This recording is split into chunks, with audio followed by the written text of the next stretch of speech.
Hi everybody, welcome to Beyond the Lines. My name is Sarah, I'm the artist behind Pinselgeschichten, and today I'm gonna color in the Magical City by Lizzie Marie Collin, this lovely book.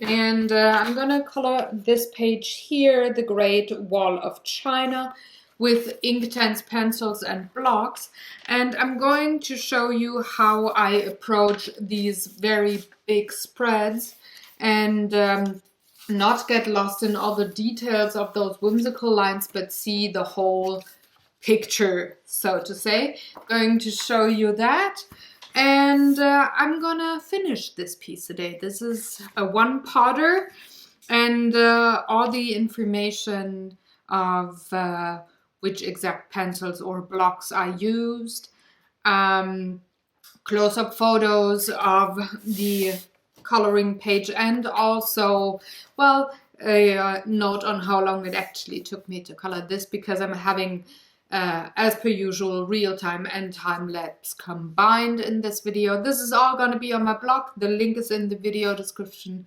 below, and next week I'm going to return to the Outlander coloring book for one more page before it's time to focus on the next color. Have fun, folks, and enjoy watching.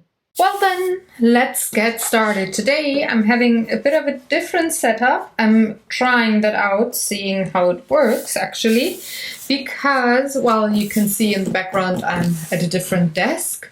I'm actually working in my inspiration corner. In case you know how I structured my studio, you will now say, oh yeah, that's, okay. So I'm just trying to see if working with this setup is actually pretty nice when filming, because then I don't have to have the big setup. So if I like the setup, it might be that I will return to this filming here. I decided to do that because I'm having a big spread to work with today. This is, like I said in the intro, the Great Wall of China, and I'm going to finish this one in one sitting. That's the goal, not to have several parts here. It is quite a big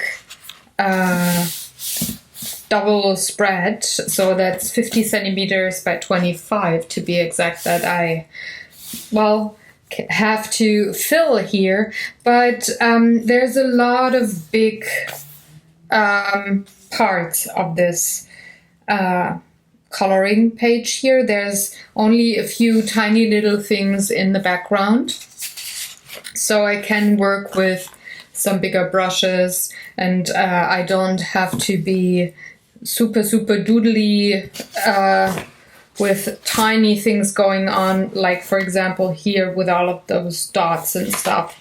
That was maybe a bit more fiddly. This one here, it had quite the bigger sections to color, so this was rather fast, and I'm thinking that this is going to be a faster one, especially when it comes to the greens in those hills here. As per usual in this book, I'm going to work with Inktense pencils and blocks. I have both with me, and maybe I will have a few dots of permanent marker or gel pen or something. This is not a... So, hold on, folks. Let's start where to start. I have a post-it in every coloring book that I have, saying what type of material I work with in that book, because I'm having a couple of books and I don't want to mix things up. In certain books, I, well, want to work with certain supplies. Do not always work with colored pencils, or to not always work with markers, or to not always work with the Inktense, stuff like that, just to change up the way I color in those books. I, well, did split them into various sections. So this one is mainly Inktense, and I might add a bit of acrylics here and there. Not in this page because it goes end to end, but on pages like this here where you have something in the middle and then there's just blank page around it, I might, well, have a black background or something done with acrylics or gouache or stuff. So that was the idea here.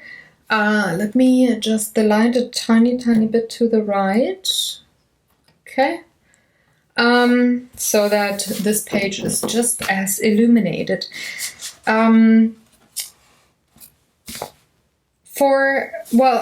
Before I started filming, I have been thinking about what kind of colors I want.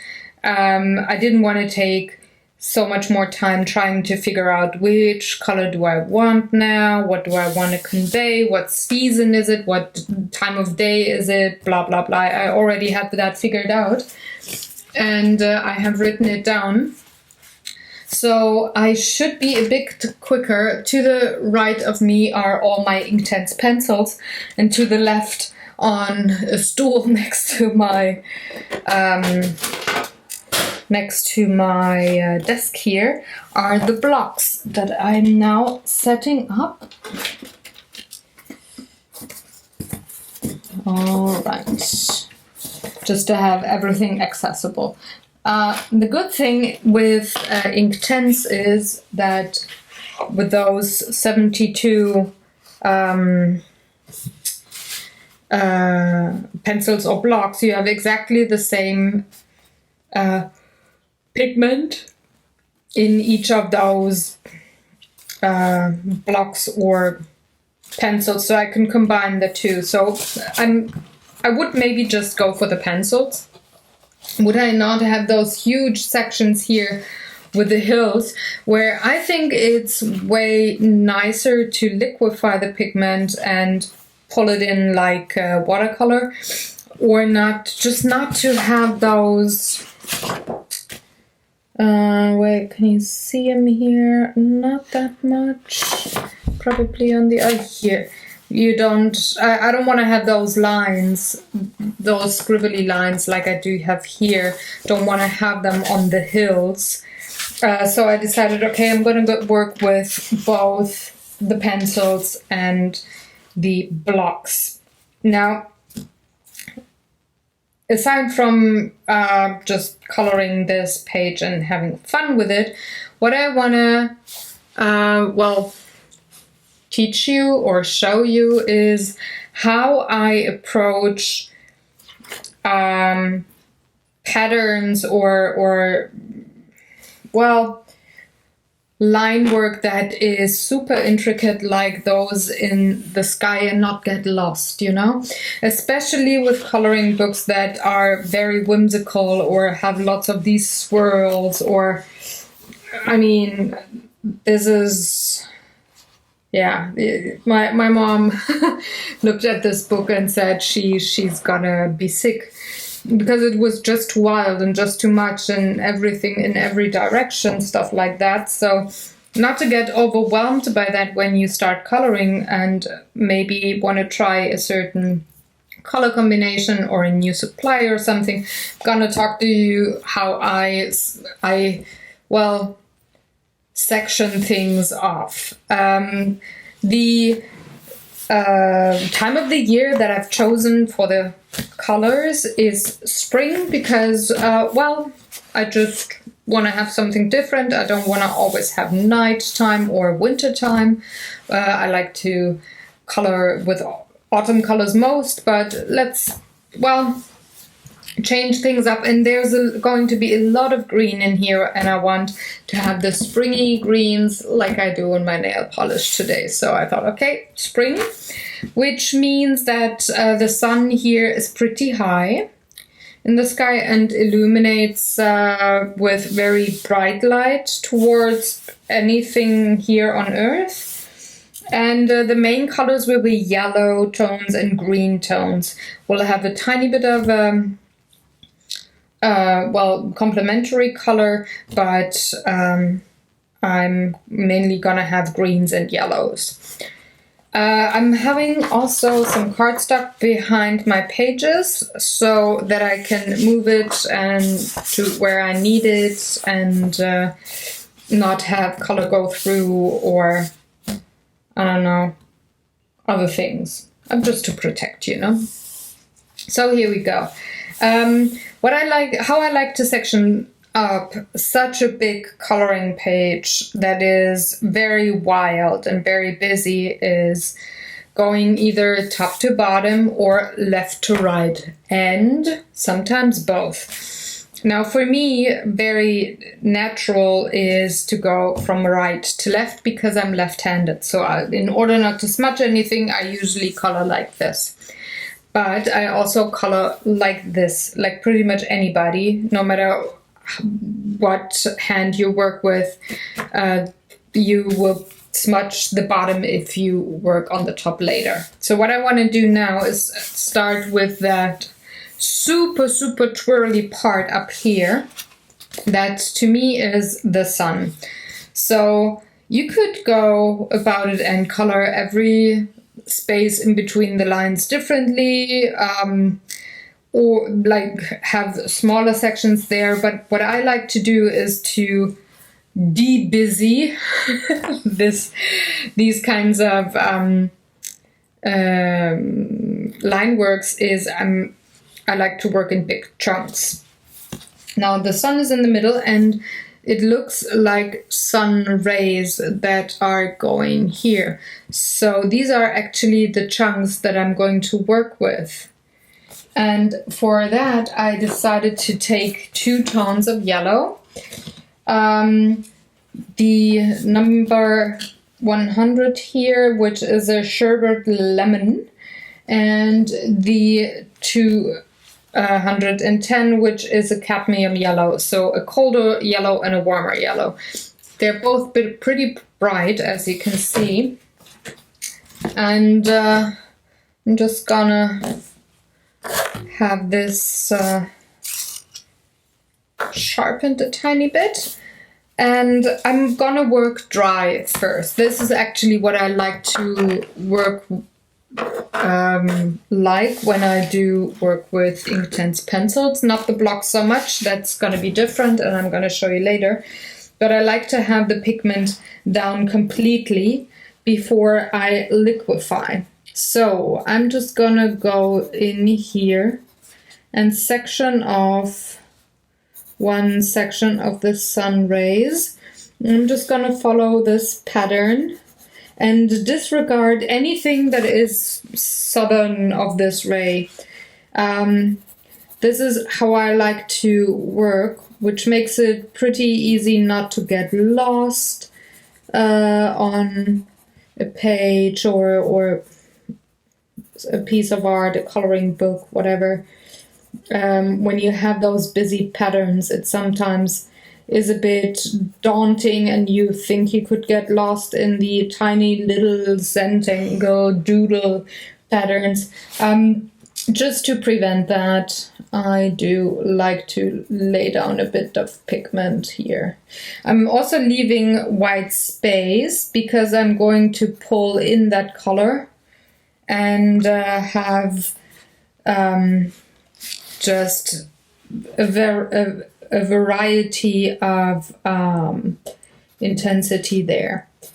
In other books, like the Mouse Guard, for example, I do work with Inktense as well, but I'm using Inktense there as a base color, and then I work on the details with colored pencils on top. This is not what I'm going to do here, so I have to be a bit more on the planning side, pre-planning side, when it comes to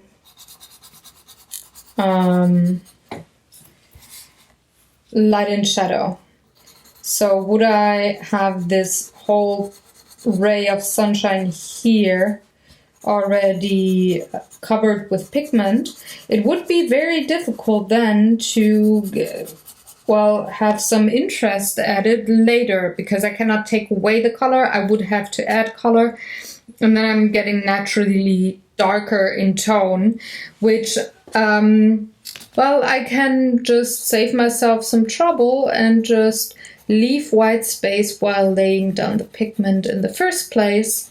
That makes it a bit easier, and this is actually what I like to work like.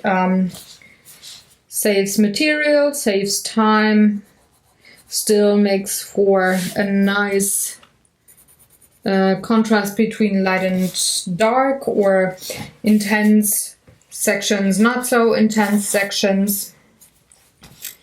And that is a very simple way to create interest on a page. So I'm just going around the sun here in section of these rays of sunlight. I do not take care of these bubbles yet. That is one of the final steps that I take care of when I'm coloring in books like this. So I haven't decided yet if this is gonna be, I don't know, a soap bubble or a light reflection or whatever. I like to have my whole piece of art done before I decide things like that.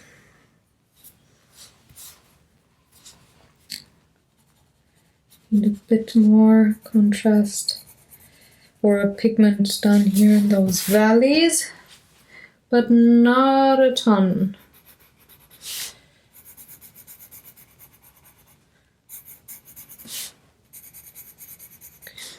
I can always add more pigment, it's just way more difficult to get rid of pigment.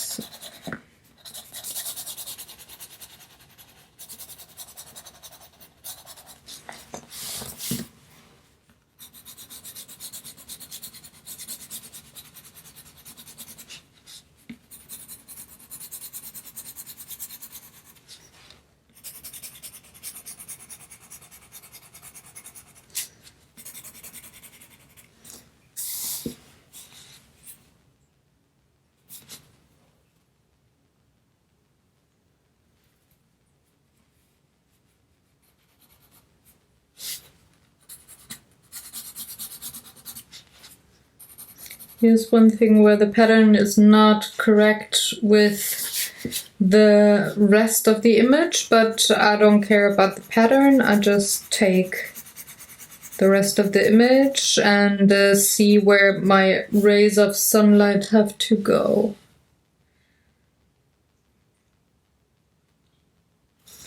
Okay, so here's another of those moments, because this one actually has to go here, so I'm going to add a bit of the dark yellow.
Okay, and that is the first major part done.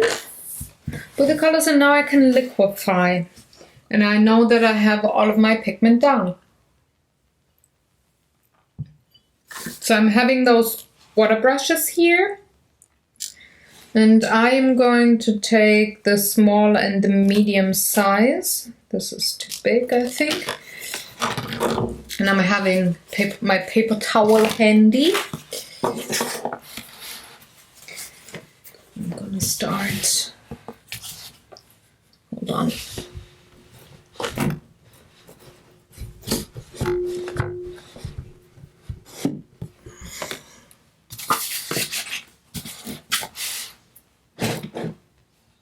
And I'm going to start on the right hand side again and pull the pigment where I need it to go, liquefying the whole thing.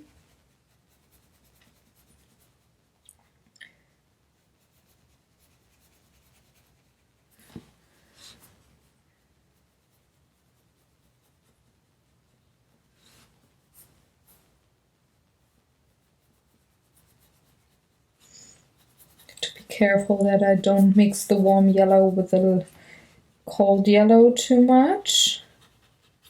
And I'm not squeezing my brush here. Just take whatever water comes out. That actually is enough. I just need a damp brush. Now I clean it off whenever I change color. And yes, those two yellow tones are very similar, but I want to make sure that there's a difference visible between the two rays, the two, well, coloring of rays of sunshine here.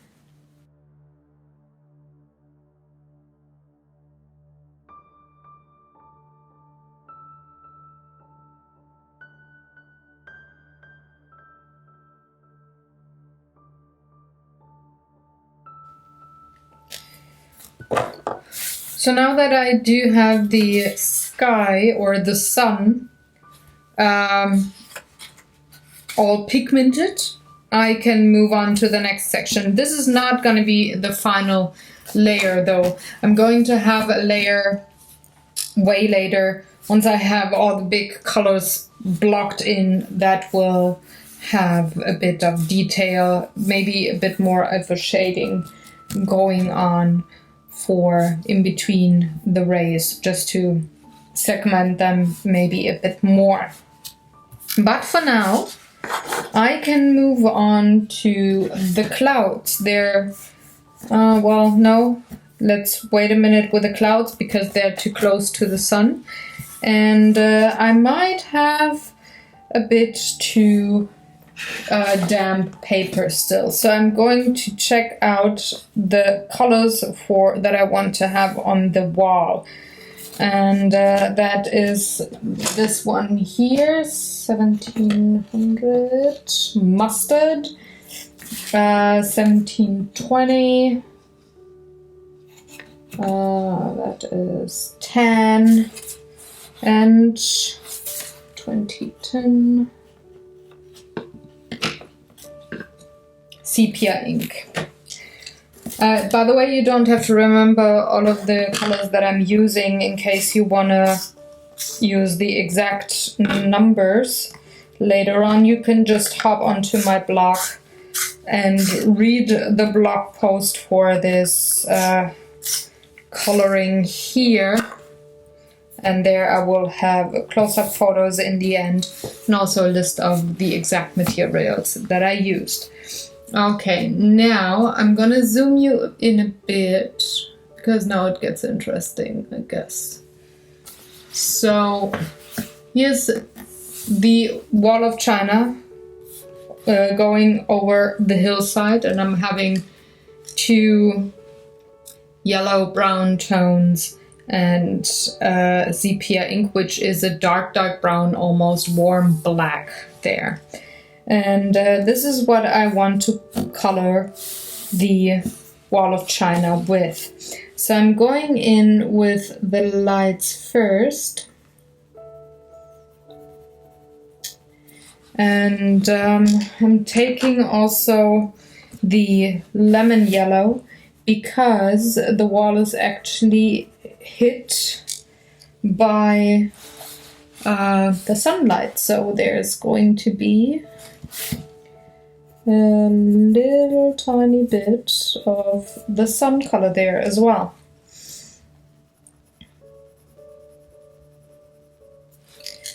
Just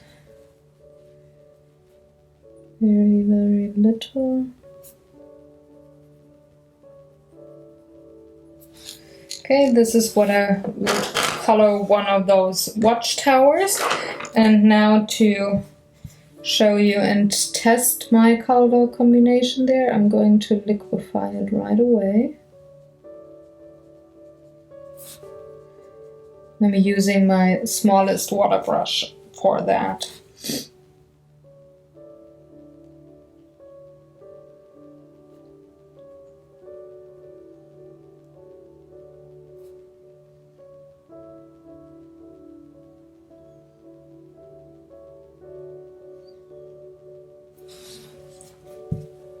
This would be the first layer. And I'm going about it pretty much the same way for the rest on the wall.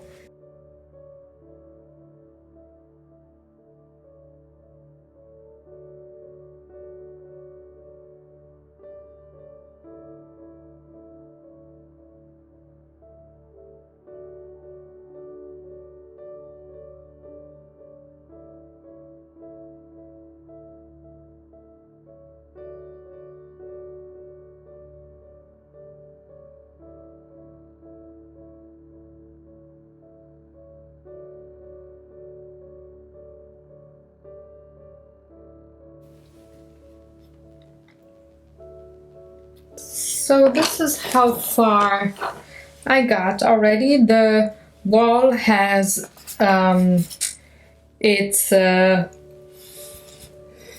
what's it called? Its base layer. I might add a bit of shading later on, maybe a bit of black or dark blue, but for now it has its base layer. Now the clouds are meanwhile dry enough so I can color those in.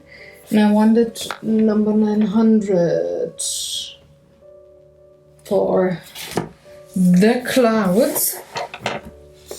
Gonna zoom you in a bit again, but not as much as I had before. Now I'm just going around those clouds. Not gonna color the whole thing, but a bit.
With those clouds, I'm making sure that I have the edges visible, so I'm putting down the blue on the outlines of the clouds so that I can later on enhance the contrast between those clouds and the sun rays. Would I color the middle of the clouds and had a white frame only? That would maybe work if I had a dark background, so a dark sky or something, but not so much with a light tone behind those clouds. So I'm making sure that I'm having the pigment on the edges.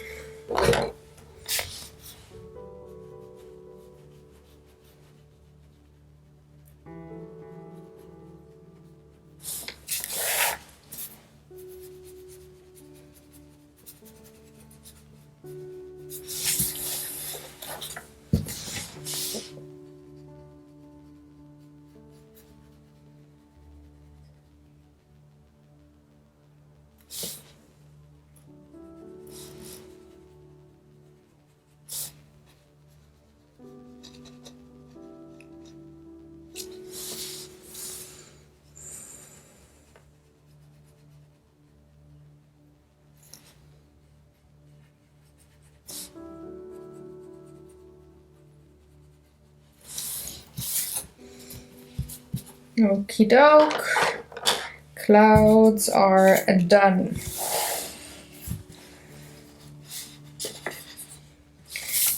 So now I have to think. I think I'm gonna have the panda first and then bring in the green stuff for the hills. So I would move on to the blocks then. But I'm a bit warm, so I have to get rid of my jumper here. Hold on. And then I'm gonna color in the panda, and the panda is a charcoal gray. That is what I chose for him. To color his dark spots.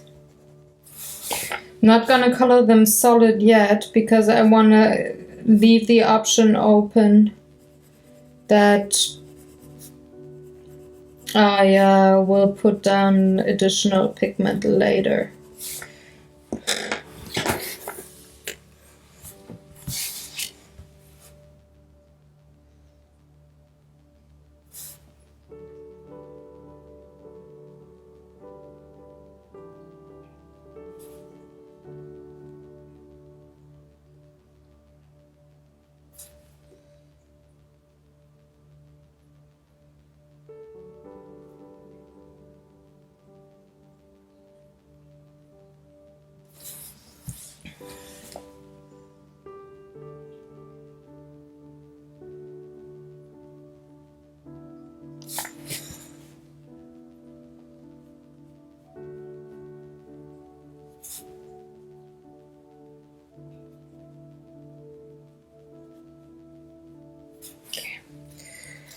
Base coat, panda, check.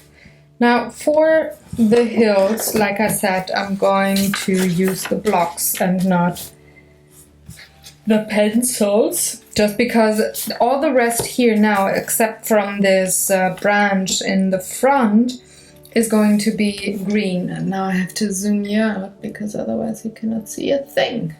There we go. So all the rest, except for this branch here, is the same amount of green. So I decided to take 5 tones. I'm gonna put them into this plastic tray here for now. I'm gonna put the blocks there. So I need the 1600, 1320, this one,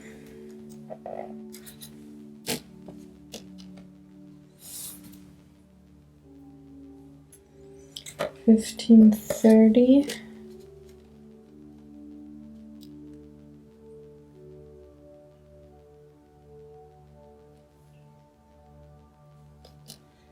1530, correct? 1530, 1560, one of my favorite tones. 1600 and indigo, which is 1100.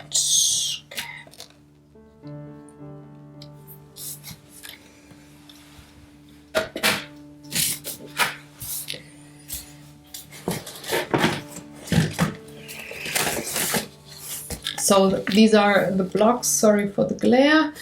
4 tones of green to warm, well,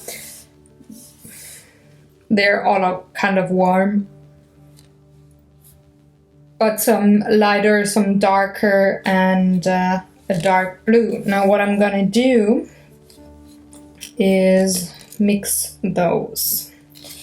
My palette here, can I get a bit of pigment? No, I can't, so I have to do it the old-fashioned way. Doing that. Taking the big brush. And I am now going light to dark and back to front to well, color in hill by hill by hill. So for example, I'm gonna go with this green here.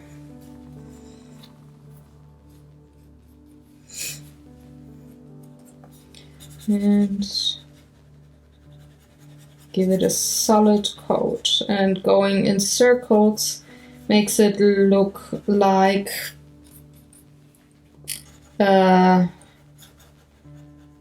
trees or hills or whatever, like grass or stuff. And now with a slightly smaller brush, going into the darker green, mix it with the light green.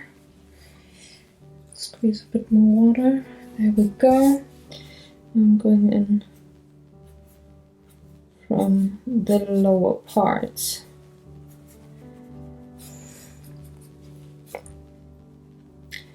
Because these are 2 mountains, so here's the next one coming in. That one gets the other green tone.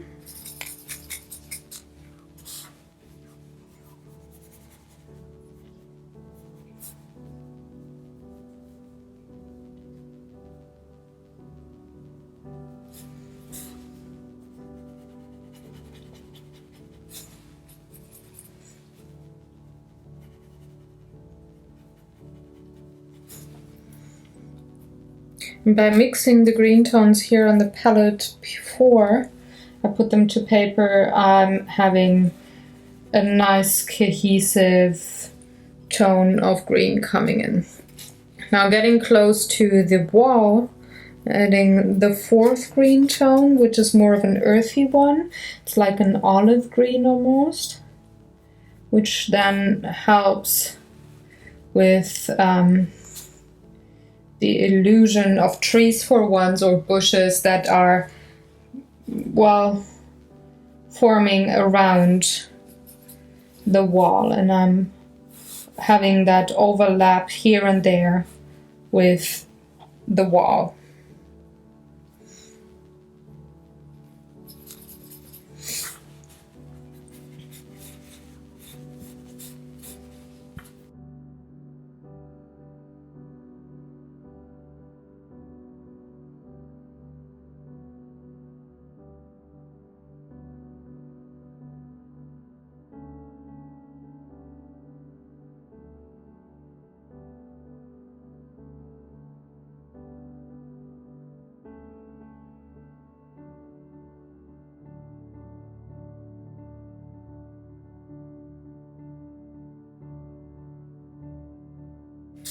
So now I got the green parts in, and you can see that the paper already started curling, but that's no problem. It's gonna flatten out in the end.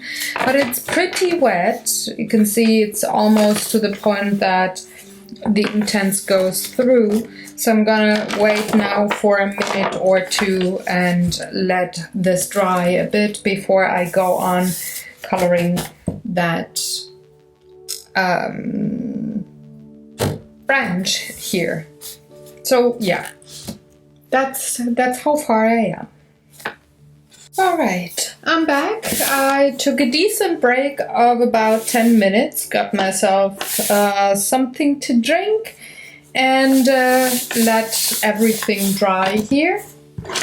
And also I did pull out the pencils that I have chosen for this branch here. Now, why did I choose the colors that I've chosen for the branch? So here I'm having a lot of green and yellow. It looks very two-colory. The only color that pops so far is the light blue here. Again, remember I said I'm going to enhance the lines between the rays, but other than that, especially here on the greenery and the wall, I'm just gonna add a tiny bit of either a gray tone or the sepia ink that I've also used beforehand, so either the charcoal gray or the I think it was called India ink, was it? Yeah, sepia ink. I'm going to use one of the two for adding a bit of contrast and shading later on, but color-wise, I'm not having another color that is, well, that pops, because, well, yellow and blue makes green. All the browns here are very yellowish, so it's light ochre, yellow ochre, mustard, tan colors. So it's all very similar in the, or the colors are components of another color that is very heavy on this page. So to contrast that, I'm taking the color that is the most contrasty to the biggest surface, which is green in this case. So it would be a red. Red is on the opposite of the color wheel. So I did choose a saddle brown, a bark, and a sepia ink for the wooden parts of this branch, as well as what little Mr. Panda Man has in his mouth. I'm going to work with these three tones. With the leaves, I decided on having the cadmium yellow that I also have in the sky, a mid vermilion, and a dusky purple. And maybe, but only maybe, depending on the outlook of the leaves later, I might add a little bit of the bark that I'm also having in the wooden parts later on as well. But that is, like I said, only a maybe. And I didn't choose to use orangey reds for the reds in those leaves because they say autumn to me. They do not say spring or early summer. However, a vermilion or a purple says, oh, this is just the natural color of that leaf, and once it's autumn, it changes to maybe a dark Bordeaux, dark red with a very dark purple, and then the yellow is maybe gone in the leaves or something like that. So that is why I chose those colors. And I'm going to put the colors for the branches down first. I'm going to zoom you in a little tiny bit. There we go, you can see most of it, I guess. Hold on. There we go. You can see. So I'm going to start with the lightest color. Have that the upper part, again where the light hits. That's always the same principle that I explained to you in earlier videos, especially the one of Mrs. Baird's in the Outlander book.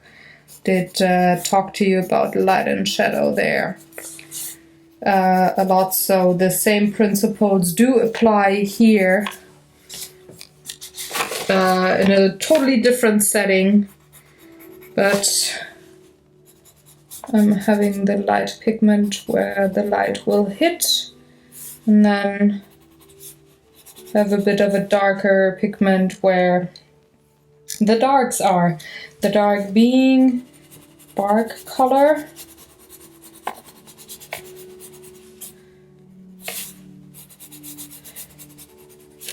which would then also be very nice if I have bark in those leaves as a color. It would be nice transitioning from the branch or the twigs towards the leaves if I'd use that color as a transition there.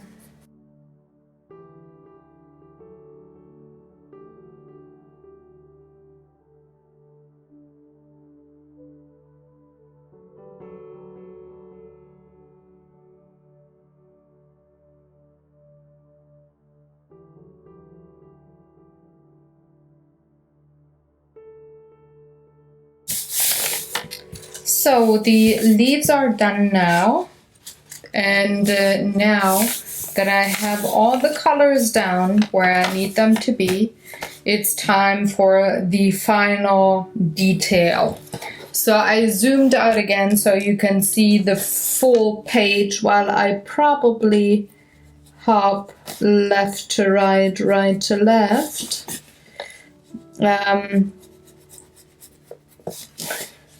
Just to make sure that you see everything I zoomed out. You don't see details pretty much, but you get the idea of it, I guess.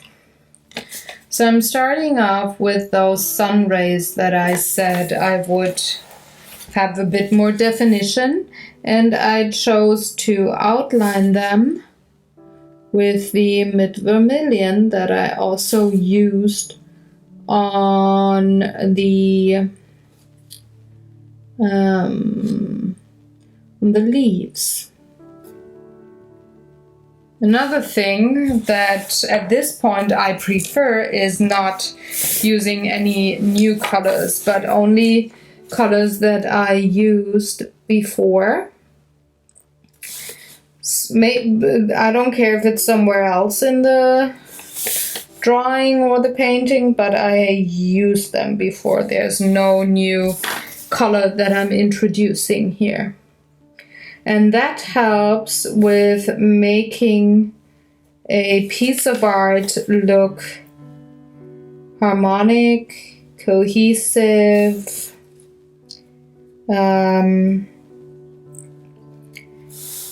not too busy, stuff like that, you know? Okay. Don't worry, I'm not going to leave the rays as they are, but I'm going to introduce a bit of deep indigo and add some darker shades on the clouds.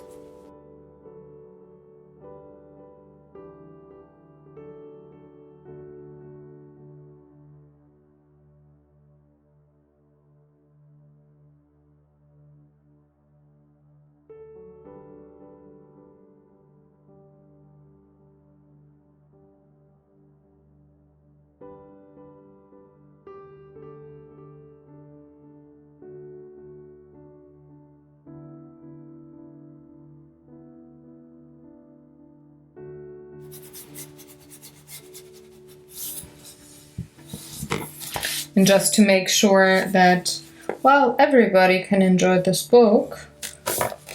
Also the people that are maybe a bit terrified by those so busy line works. It's well, if you can manage to see this artwork in chunks and only think about chunks rather than every line, every twirl when you're putting this piece together, well, then you could actually have a chance and really enjoy this coloring book. Because then you don't go crazy.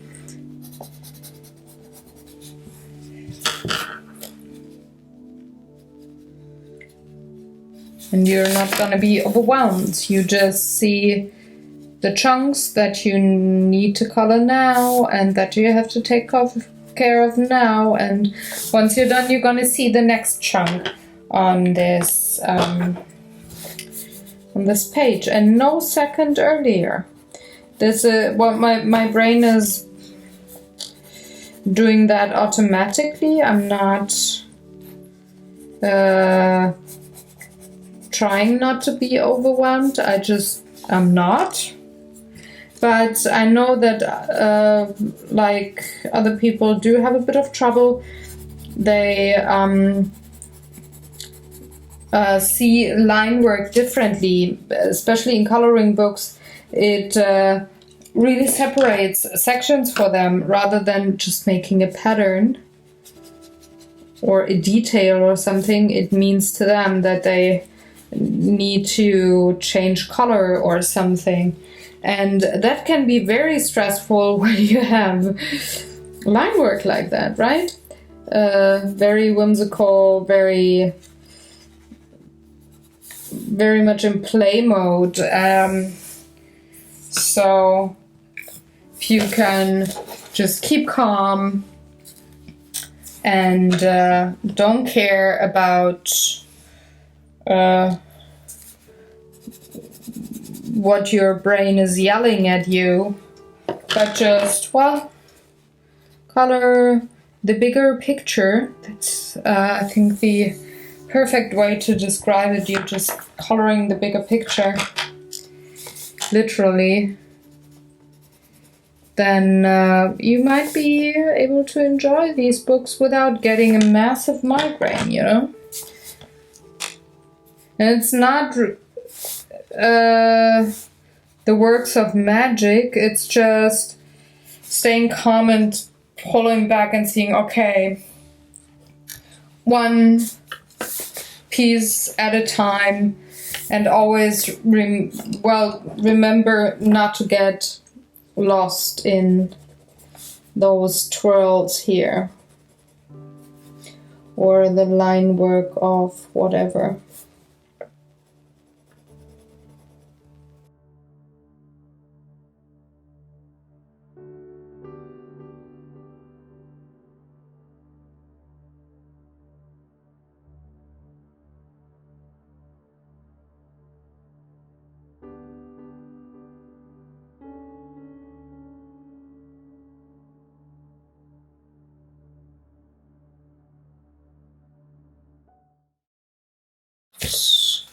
Now I have everything colored and dry, and the final thing to do is add the highlights or super darks, like for example the panda here has the black eyes.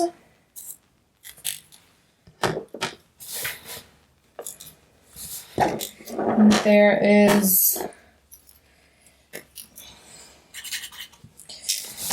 those circles here.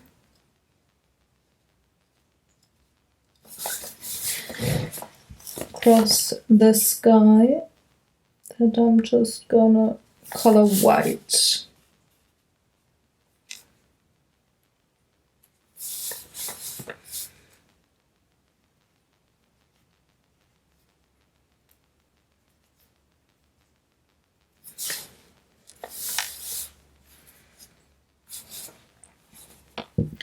I'm also gonna give the quote-unquote moon a bit of a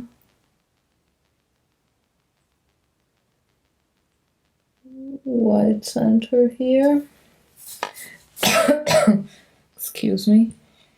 Oh, I forgot to put in the reflection.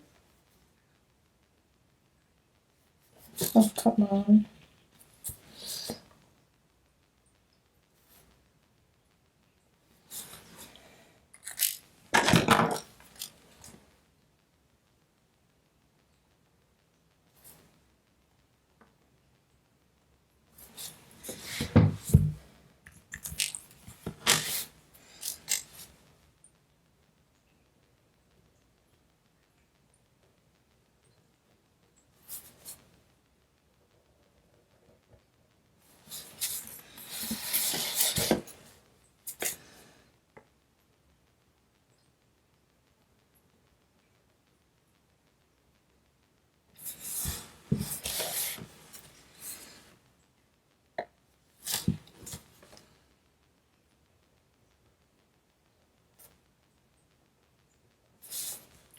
Just gonna outline the black parts of the panda with the gel pen, otherwise the black eyes would have been the only thing that would have been with the gel pen in black, and that would have maybe looked a bit weird. So this is way better now. This is okay, this is okay. I need to work a bit more on the clean lines here. So I'm just gonna have a black outline.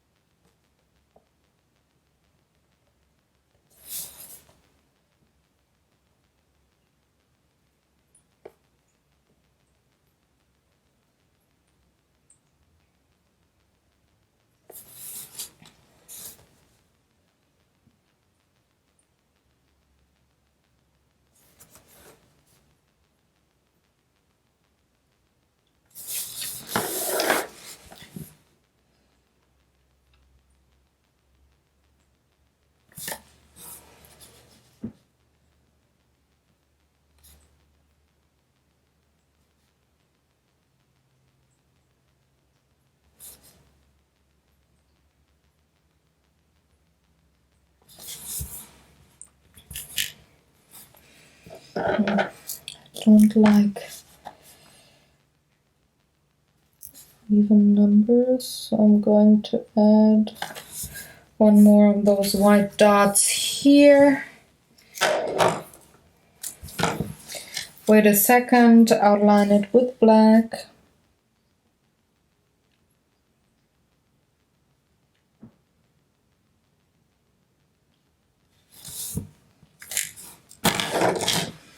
Now I can see.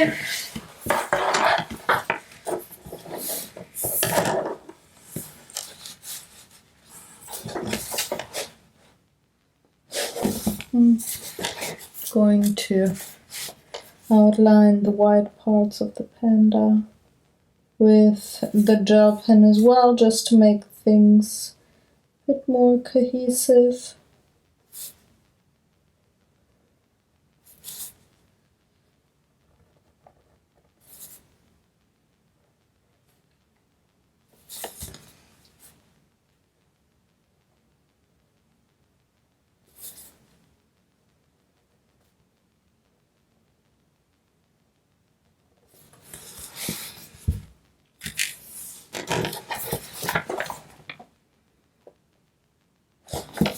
Ta-da! There we go. This is it. This is the Great Wall of China, as I like to color it.